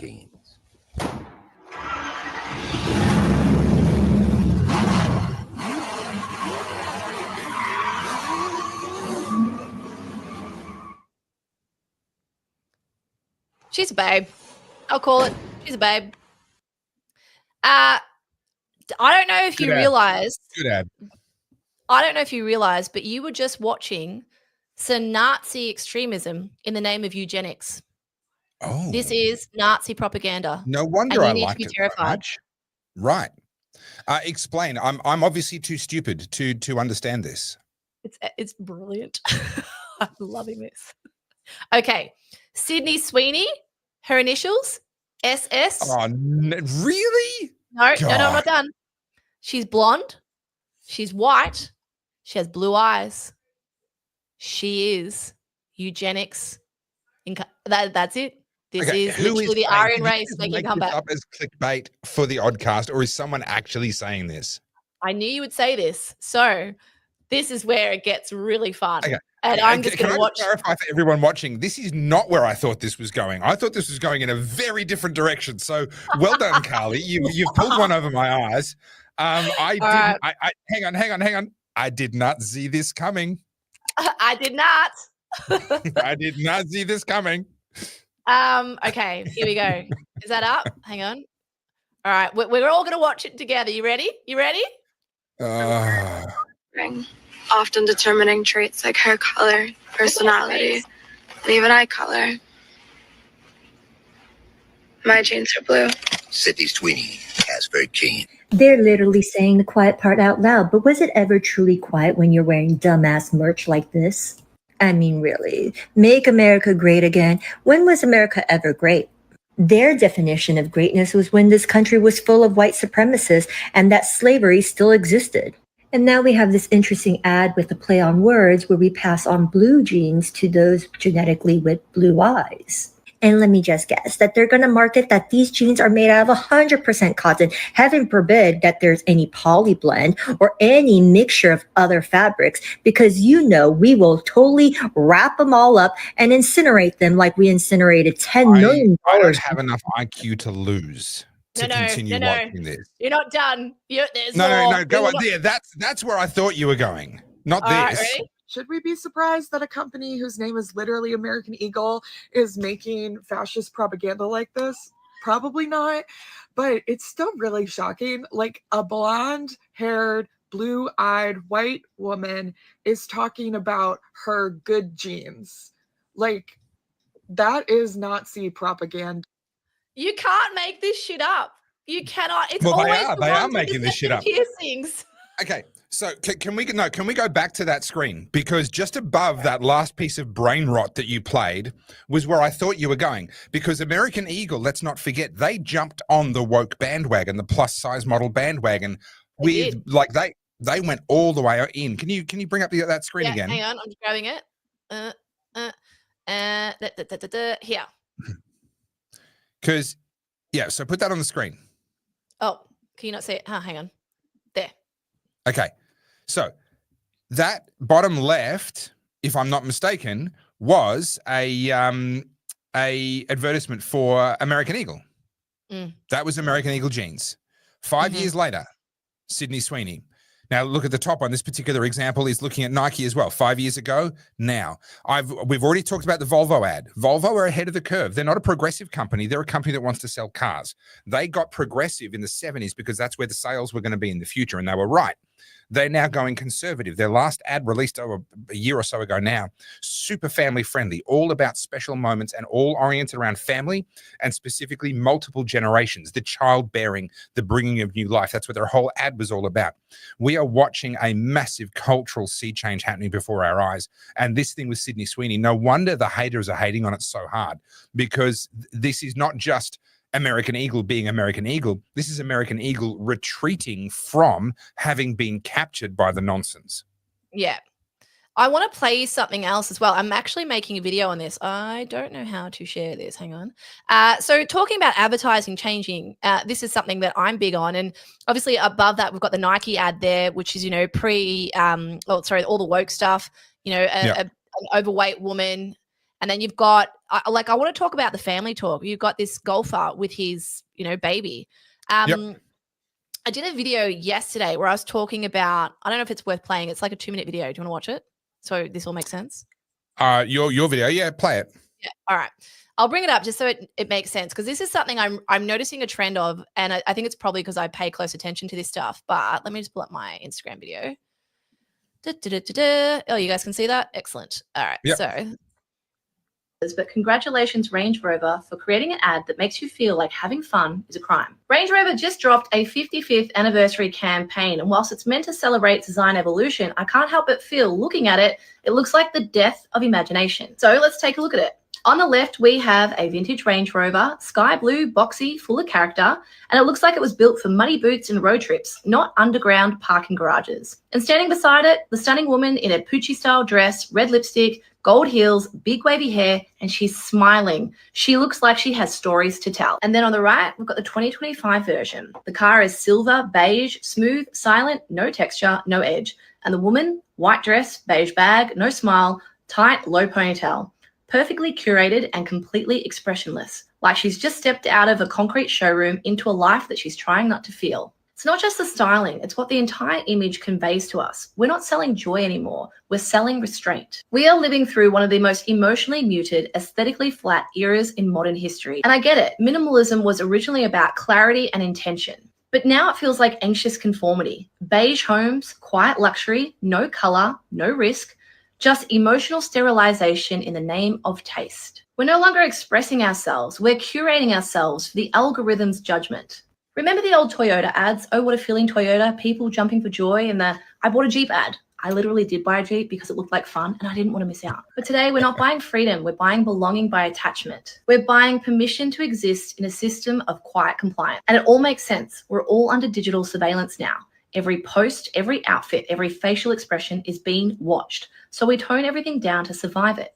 Minimalism isn't an aesthetic anymore, it's a coping mechanism. And yes, I've been reading Marx, Brutalism, and Thorstein Veblen. The idea that the wealthy used to flaunt their status with excess, now they flaunt it through restraint. That Range Rover woman isn't dressed plainly because she's humble. That's the new language of elitism. This ad isn't just a car ad, it's a cultural mirror. One side celebrates expression, the other demands silence. Which brings me to this American Eagle ad with girl of the moment, Sydney Sweeney. She's working on a Mustang, revving it, driving it, feeling it. She's cheeky, in control, a bit sexy, but completely alive. Now, whilst one ad is selling a car, the other is selling denim, the American Eagle ad kind of makes you want to let your hair down, doesn't it? And on a side note, the Range Rover ad appeared in this month's edition of Australian Vogue, so it's targeted to women. But don't we already have enough pressure? We're not even allowed to smile with our $200,000 purchase. All right, so the reason I play that is because I talk about the Sydney Sweeney ad. I saw something heartwarming today because, you know, that's the Range Rover ad. Is it Ionos or Ionos Grenadier? Ineos. Ineos? Yep. Okay. So they've come out with an ad today, and obviously they are they're marketing on the Defender, right? So that he wanted to buy the patent for the original Defender. They wouldn't sell it to him. So he's like, fuck you, I'll make my own. And then they tried to sue him, and then they're like, you can't. So they are now sort of, you know, literally playing with the Defender.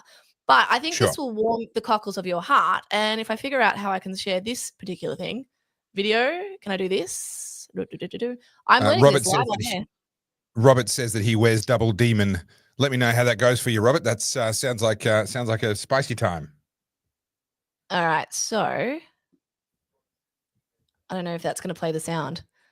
I can't hear anything. Hang on. Where is the sound? There? Oh, either way, it doesn't matter. You don't need the sound. Just contrast to this. You got the white suburban mum taxi, and then you got kids playing with the new Grenadier. Making it dirty. When was the last time you saw an ad like this where the kids are involved? So probably the last time that springs to mind was, you know, the Go Your Own Way ads. What brand is that does Go Your Own Way? And they will usually, their ads are usually a series of vignettes of people driving vehicles, or it might be the same people driving vehicles through a range of settings. I know what you're talking about, and I can't remember. And I'm pretty sure that some of those series of ads have had children in the back seat. But in that sense of, you know, kids around the vehicle when it's covered in mud and kind of the vehicle is the playground, that's kind of what that ad's trying to imply. I haven't seen anything like that in a very long time. Yeah, and I just thought it was interesting because I saw that Nike ad today with the baby and the golfer. I saw that ad today. There's definitely a shift. And for those of you in the chat who are like, why are we talking about this? This is literally what I studied. This is kind of my this is culture. This is the cutting edge of culture. And advertising, comedians are at the absolute bleeding edge of culture.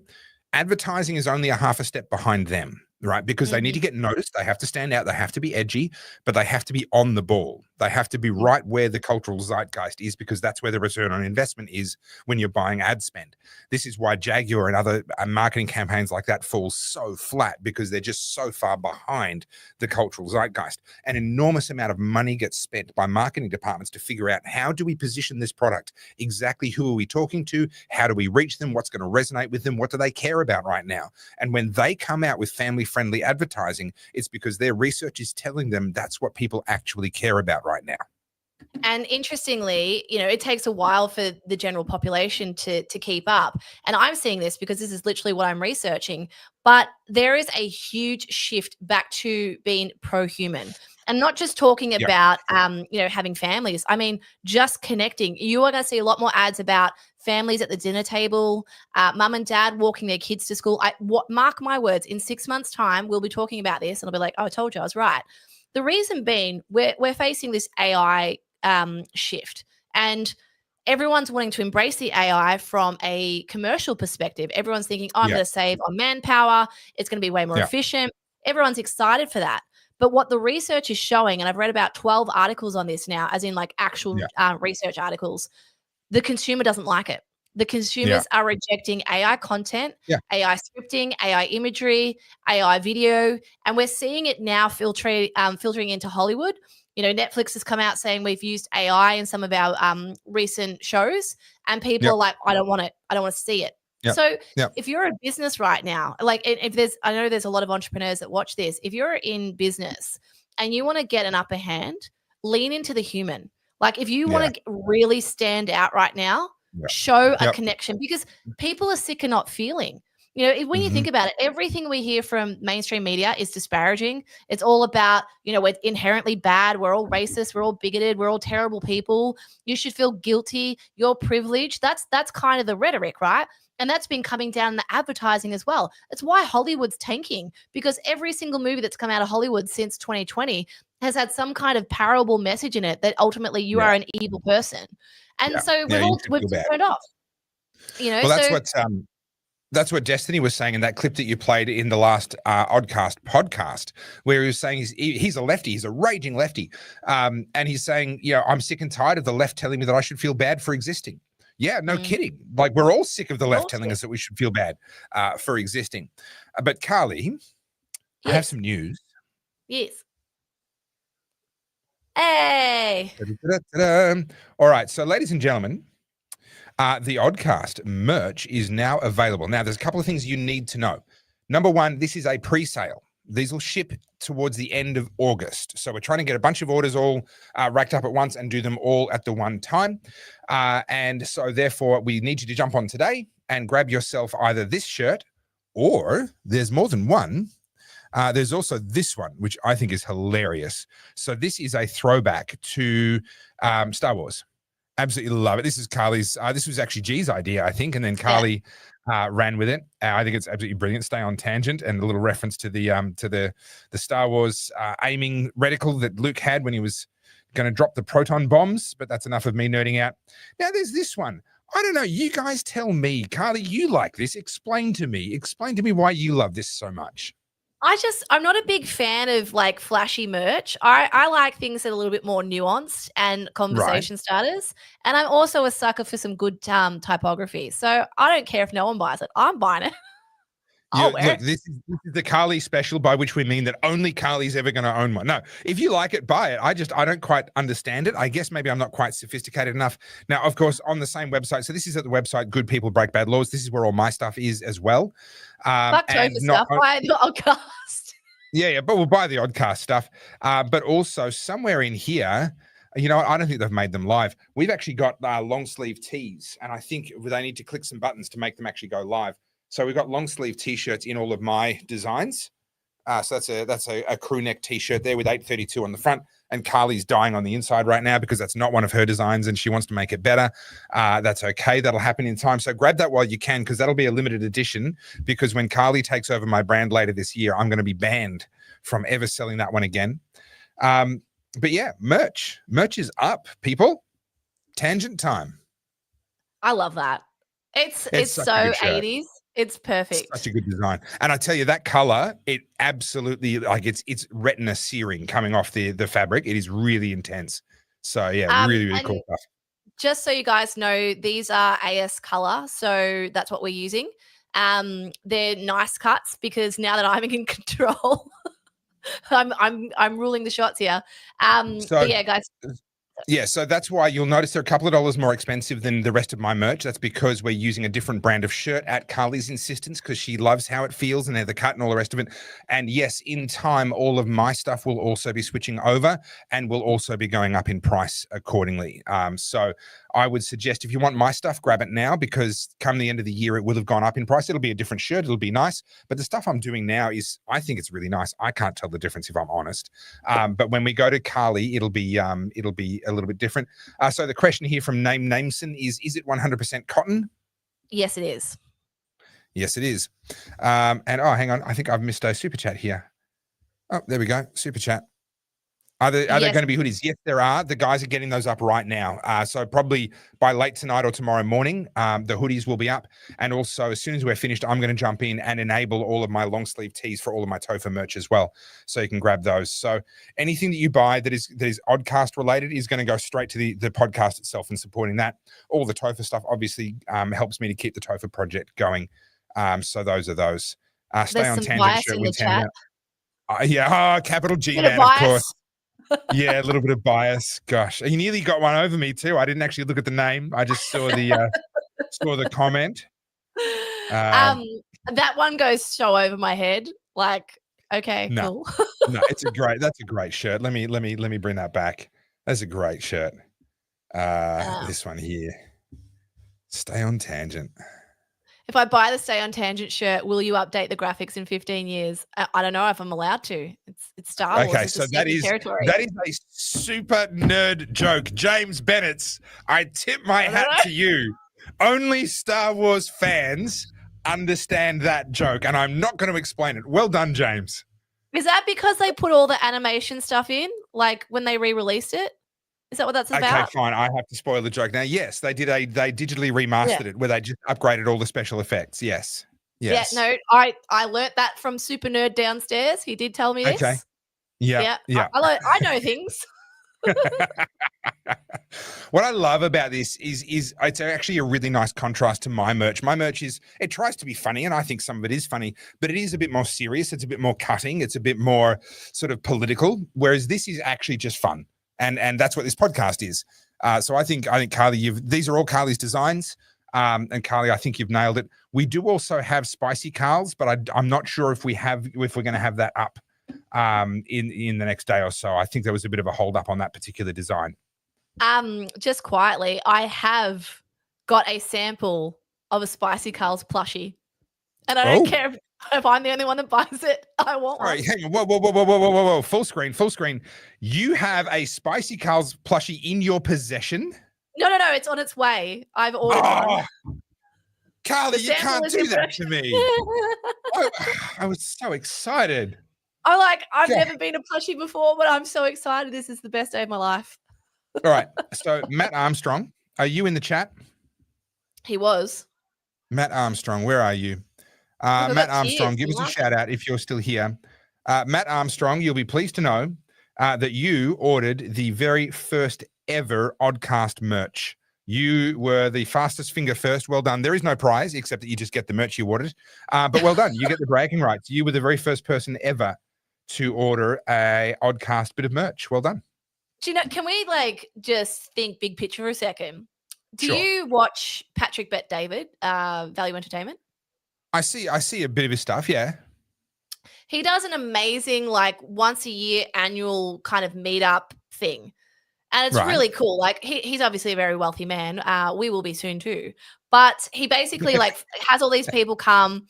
It's a massive convention, as only Americans can do. And I would love to do something like that for the Oddcast. I know that's big picture thinking. But guys, stick with us long enough. We might get there.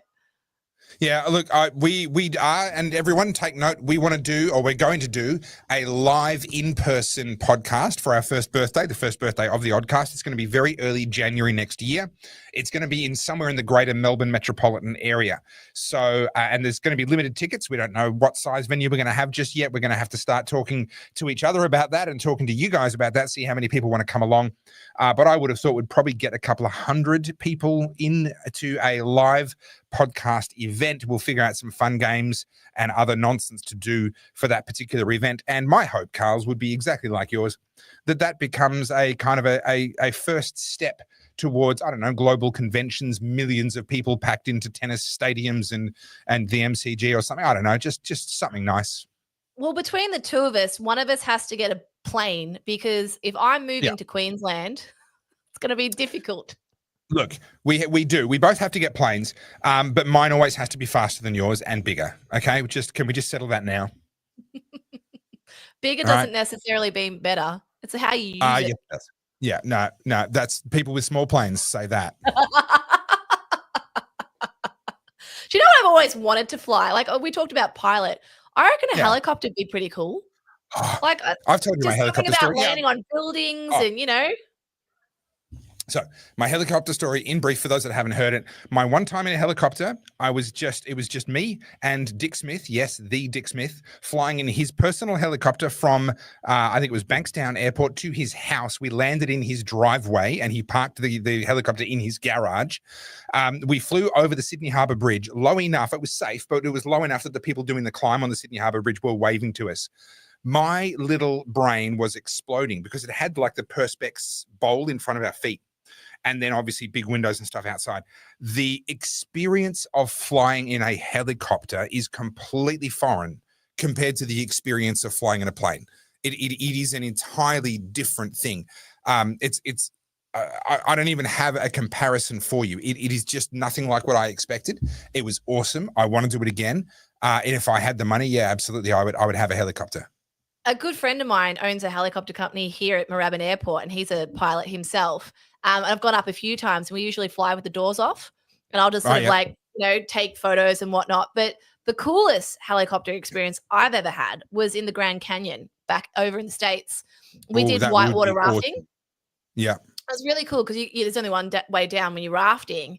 And that is hairy. Has anyone in the chat gone whitewater rafting? Like, that's serious stuff. And never anything serious for me. And it was hot as hell, but that water comes from the Rockies, so it's freaking freezing. And you get down the bottom, and then you get chop it out. But it had gone, it was getting a little bit darker, and we were getting our lift out, and you're down at the bottom of the canyon, right? And you haven't seen the Grand Canyon, have you? Yeah, I have. Yeah. Oh, you have, yeah. Many years. I was seven, but I've seen it. Yeah, you know how vast and how big it is. And there's just something insanely cool about the chopper coming up like this. So you sort of down like that. And you're just seeing this panorama of the Grand Canyon, like literally, the doors are off and you're just there. It's the coolest thing. I think choppers are superior. I don't know. Yeah. But they just can't do distance, and the running costs on a chopper are really, really savage. It's us talking like we're billionaires. I know, it's an amazing experience until you end up like, was it not LeBron James? Who was the Kobe Bryant. Kobe Bryant, that's the one. Yes. Well, if you believe the rumors, that was a hit. Oh yes, was it? Yes. I'm sure there's rumors about all those sorts of things. And Pro Engineer is correct. So Dick Smith had me up to his place to talk about a project that he wanted to do. I turned him down. I turned down $1 million from Dick Smith. That's another story. I've told it before on the Oddcast. And he has literally circumnavigated the world in a helicopter. And I believe Pro Engineer, look this up for me if you would. I believe he actually did it a second time. So he did it once, and then he was like, I want to do it again. And I believe he actually did. I just want to read out Deaf Blackfella's comment here. We need to shout Carl's boyfriend a beer. Is that because he has to put up with me, or is that 100%. Because of the t-shirt design? I 100% for putting up with you. Okay. Oh. Yeah. Fair. Yeah. Helicopters are amazing. If you haven't been and you get the chance, say yes. Go up in a helicopter. 100%. It's the thing I do every time I go somewhere. Actually, do you know what's really cool to do it? Tangalooma. Have you been there? Up in I don't even know what that is. Moreton Bay. Like it's the scuttled boats up near Queensland. That would be pretty. That would be pretty. Yeah. Oh, amazing. I've done it a couple of times actually. And you can do different helicopter flights. But I mean, I always do it so I can get cool photos. But I did a helicopter over Uluru. It's the best way to see like really big landmarks like that. Yeah. G replied, what did he say? Here we go. Hang on. You do that. I'm doing this. Give me a sec. I might have some news. Hang on. Refresh. Everyone's just waiting with bated breath. Where is it? Waiting with bait on their breath.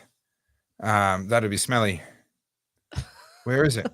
Oh, hang on. We got a page 2 now. There it is. Hey! Ladies and gentlemen, would you like a spicy Carl's on a white shirt?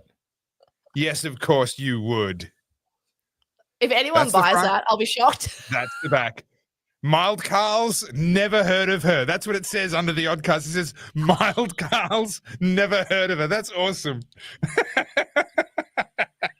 I going to get clipped and then this is going to go viral and people are going, who is this bitch? She's unhinged, a la Abbie Chatfield or what? Okay, so I had an idea because I need to come up with what's my plushie, what's my counter to your spicy Carl's. So I made a throwaway comment a little while ago, and it's stuck with me ever since. I was being goofy. It was on the Oddcast, and I said, "This is going to really activate your almonds," right? and So what if I was an almond, but like a Dr. Livingston almond, like an explorer, like, almond, just like similar sort of scale to yours. So I'm the activated almond, you're the spicy Carls. I don't know. It just, I don't know. That could work. To be fair, you are quite wanky and hipster. So yeah, activated almond. It could work. I reckon it could work. Do you know what? I think you need an activated almond that's wearing a cork hat. A cork hat? A cork hat. Yeah. Oh, goodness. Okay, that's taking in a different direction to what I thought. Okay. Or an akubra. Gosh. Like you could wear an akubra.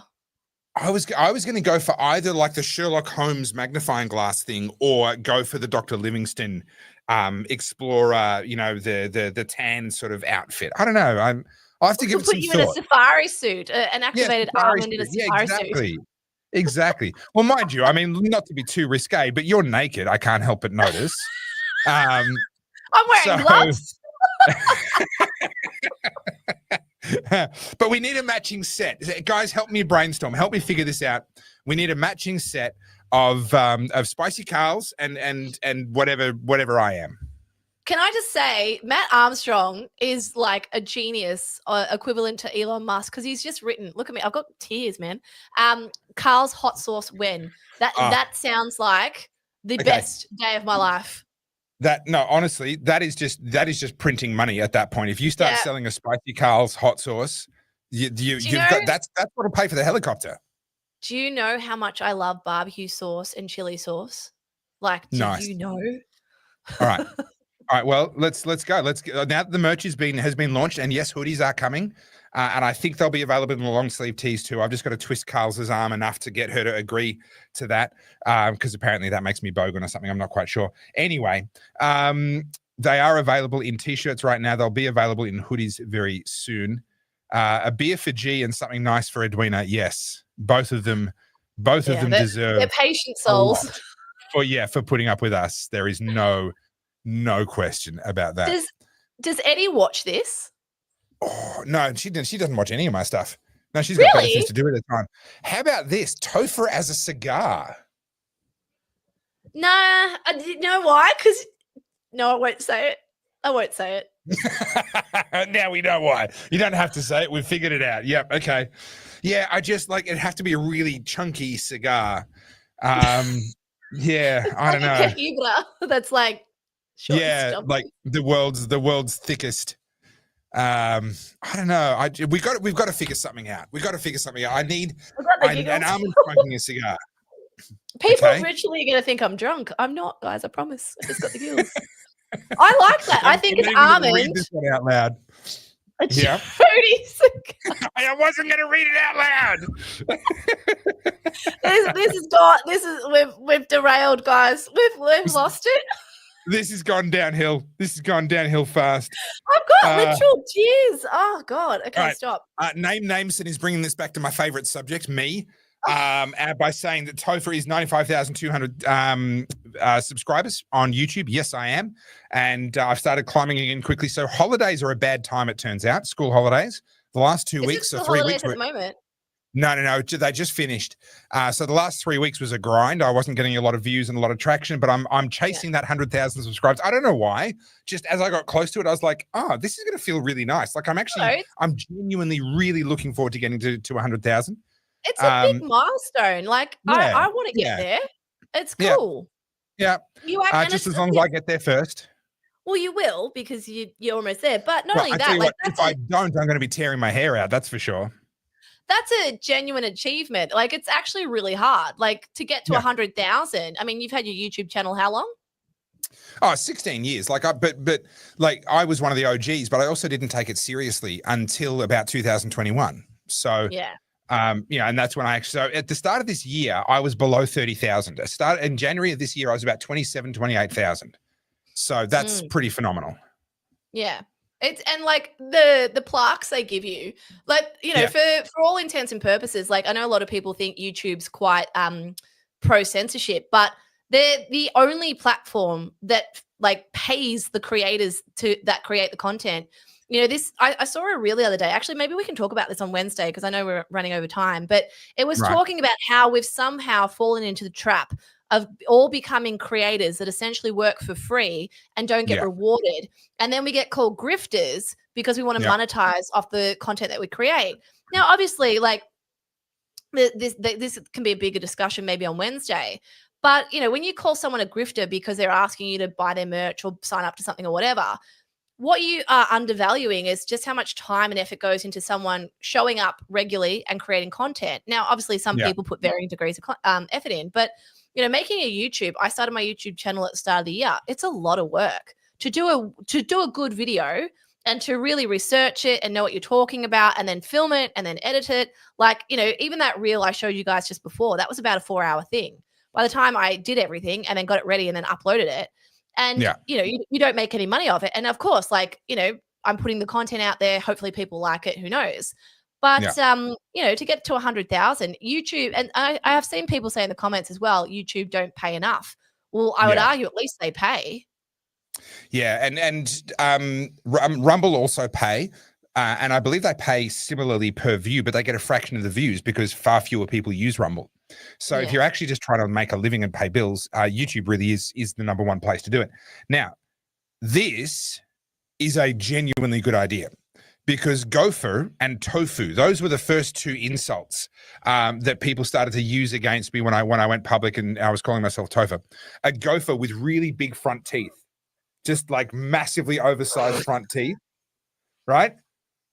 And I reckon a gopher with oversized front teeth wearing a Sherlock Holmes style hat. I think that's my plushie. I think that's it. I think we've hit it. I think Cruel Intentions has come through for the win. Listen. I could do better. Okay. Carly's lost it. Carly's lost it. Winnie the Pooh style t-shirt that's too short.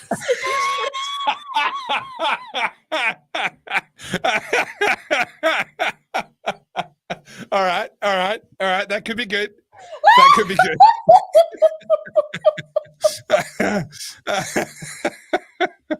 All right. Oh, shit. All right. I think we're onto something here. Once I see your plushie, we might have to add this to the list of projects. This could be good. This could be good. I already know what it looks like. It's already there. The t-shirt. Forget tangent time. This is tangent month, says Pro Engineer. Oh, dear. Carls, Deaf Blackfella is right. You are the color of your t-shirt now. My eyes are watering. Oh shit. Hang on. Everybody just hang on. What do we got there? Yeah, that's similar color tones, I reckon. Do you know what? We should start measuring my rants on the Scoville scale. You know, like how spicy did she get? You know, was it 100 Scoville? Was it, you know? There's a show. We should end with this. Have you seen the show Hot Wings? Is that the one where they eat progressively more spicy stuff and they answer questions? I know of it, yeah. I would dominate that show. I would dominate it. All right. You know why? Well, because I am sadistic and I could just sit there, and even though internally I am on fire because I'm way too proud, I would just sit there and I'd just be like, you know, shaking. I'd be like, I'm fine. Yeah. I'm fine. Yeah. So Robert, I think Carly is going to forcibly remove you from our fan club. Robert has said the what scale. He's not familiar with the Scoville scale, it would appear, Carly. Does that offend you? Are you willing to be in the company of such people? I'm willing to teach. I'm a tolerant soul. Wow.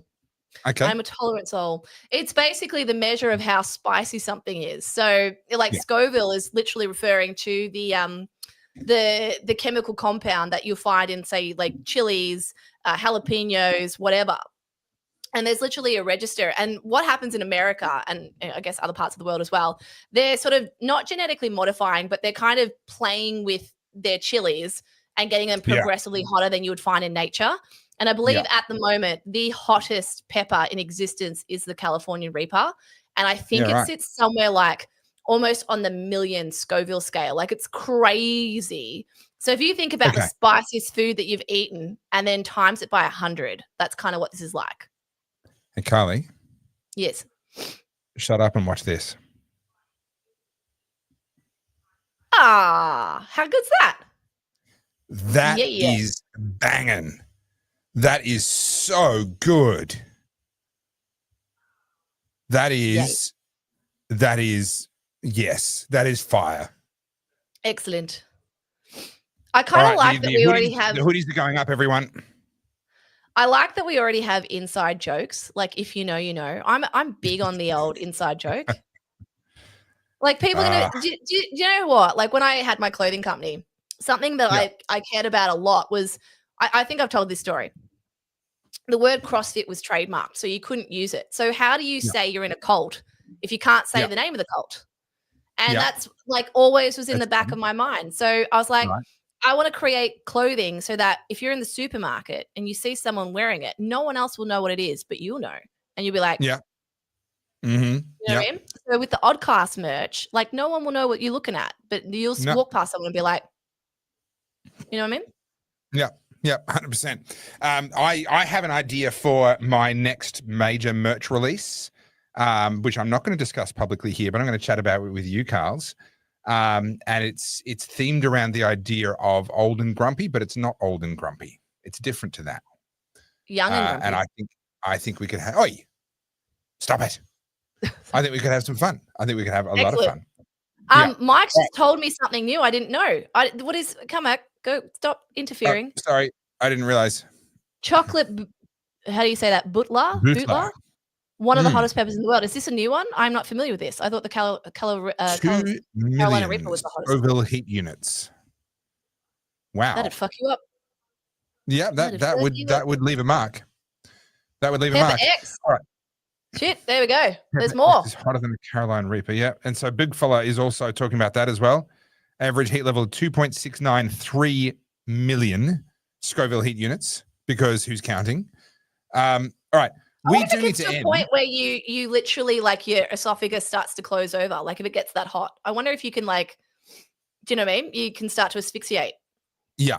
All right. So James Bennett has very kindly offered to turn his speakers off so that I can talk about my ideas for my new merch line without giving away anything. So I'm just going to do that now. So if you could just turn your speakers off, that'd be great. So Carly, now that it's just you and me, I'm thinking a YG line. So OG, the original, is also old and grumpy. So YG is going to be young and grumpy. And the taglines will be things like, why should old people have all the fun?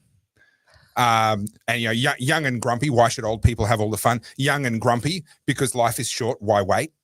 Like that kind of idea, right? Because like I've said it before, I'll say it again.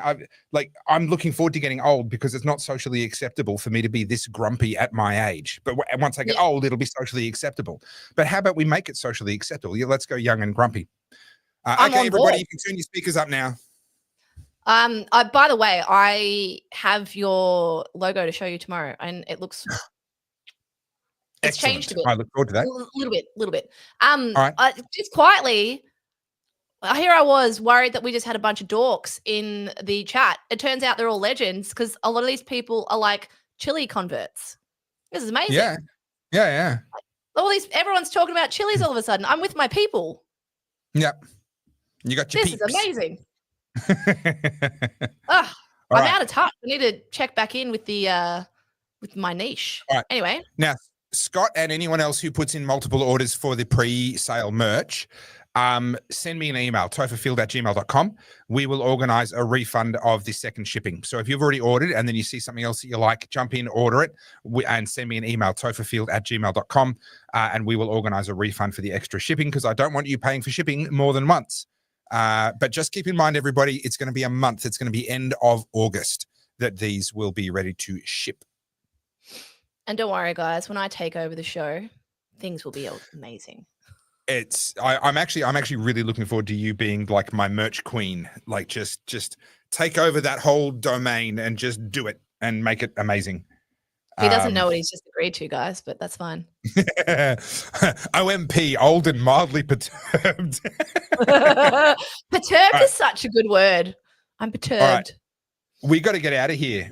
We got to Yeah. get out of here. Now, also to those, I've forgotten the name of the person that wants to do a collab with me. So can someone please, whoever that was, send me an email, tofafield@gmail.com, remind me of the name of that person. And I look forward to following them up and seeing if we want to do anything together.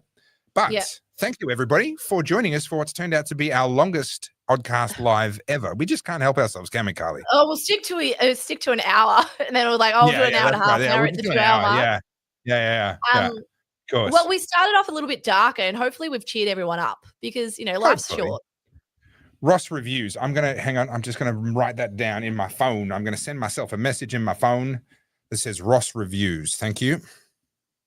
And thank you everyone who super chatted tonight. Really appreciate it. Thank you for your support. Yeah, 100%. All right, guys, there's more hoodies going up as the night progresses, and I'll get my long sleeve tees available as well, so you can grab some of those while you're there. Thank you, everybody. Don't miss the Oddcast episode that will be streamed on YouTube on Wednesday night at 7 p.m. with Carl's in the comments. And we will see you all. If we don't see you then, we'll see you next week for another Monday night Oddcast live. We had so much good banter last Wednesday. Like the live chat's where it's at. Yeah, it's good fun. All right, but we've got to go. We've been going in nearly 2 hours. We've got to stop. Carly. Got to get out of here. Bye. All right, guys. Bye.